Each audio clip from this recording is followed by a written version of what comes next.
Israeli airstrikes have targeted a vehicle in Tulkarm's Nur Shams camp, setting it on fire.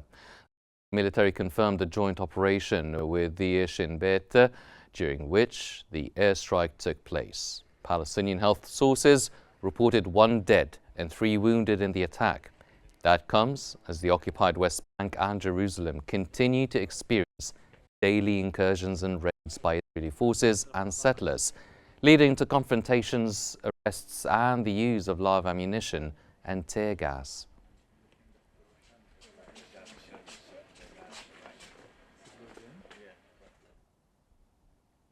Israeli occupation forces have arrested 20 Palestinian civilians, including 4 children, during a raid on Beit Amr in northern Israel. The forces targeted multiple neighborhoods, raiding homes and damaging belongings. Additionally, 7 Palestinians, including a university student, were arrested in Beit Awa, southwest of Al-Khalil. Earlier, Israeli forces issued demolition orders for 7 homes Idna of Al-Khalil. These actions are part of ongoing Israeli military operations in the region.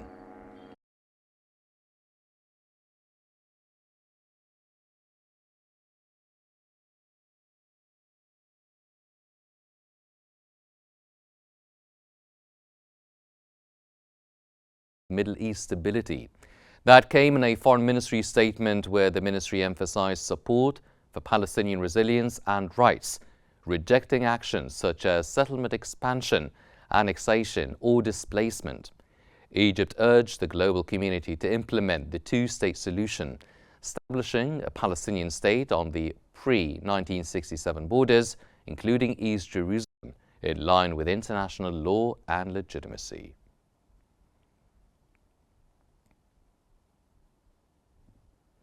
Jordan's Foreign Minister Ayman Safadi has reaffirmed his country's opposition to the displacement of Palestinians from Gaza. That came during a press conference where he emphasized King Abdullah II's that Jordan is for Jordanians and Palestine is for Palestinians, advocating for a two-state solution as the path to peace. Al-Safadi reiterated Jordan's unwavering rejection of forced displacement and its ongoing efforts to deliver humanitarian aid to Gaza, demonstrating Jordan's commitment to regional stability.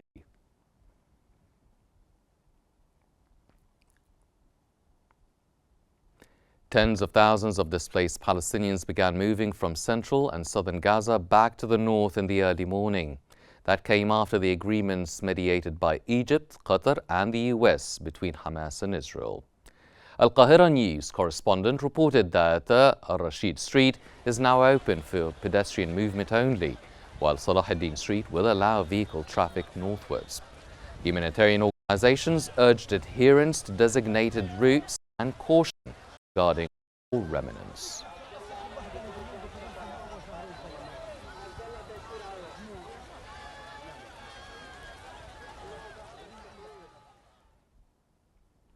Palestinian presidential spokesperson Nabila Bourdaina has rejected proposals for forced displacement and alternative homelands, describing them as destabilizing and chaotic for the region.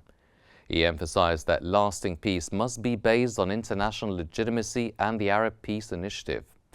Highlighting Palestinians' resilience, Bourdaina reaffirmed their commitment to their homeland and called for the recognition of Palestinian statehood with East Jerusalem as its capital, supported by international efforts, particularly from Egypt and Jordan.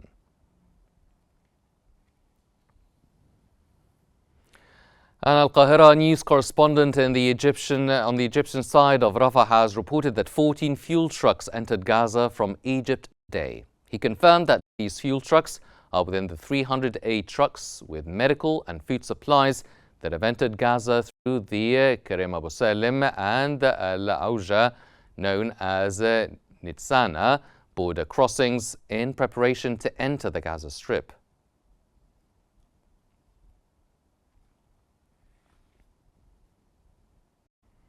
Israeli Defense Minister Israel Katz has announced that Israel would enforce the ceasefire along both its northern border with Lebanon and the southern Gaza front as displaced Palestinians return from southern Gaza to the north.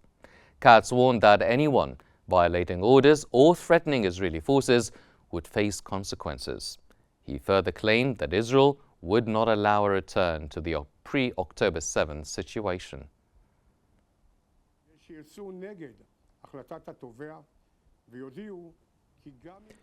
Resigned Israeli Minister Itamar Ben-Gvir has condemned the return of displaced Palestinians to northern Gaza, calling it absolute surrender rather than victory. Ben-Gvir criticized the decision, arguing it undermines the sacrifices of Israeli soldiers and demanded a renewed military offensive. He claimed that reopening the Netzarim route and enabling the return of tens of thousands of Palestinians to northern Gaza is a symbolic victory for Hamas, reflecting a failure in Israel's strategy.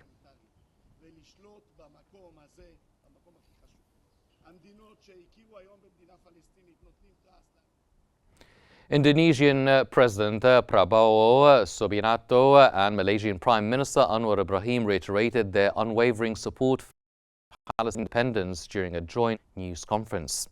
Speaking during his state visit to Malaysia, President Subianto emphasized that both nations remain firmly committed to the two-state solution as the only viable path to resolving the conflict between Israel and Palestine. As Muslim-majority countries, Malaysia and Indonesia have consistently championed the Palestinian cause, advocating for a peaceful resolution that ensures the establishment of an independent Palestinian state.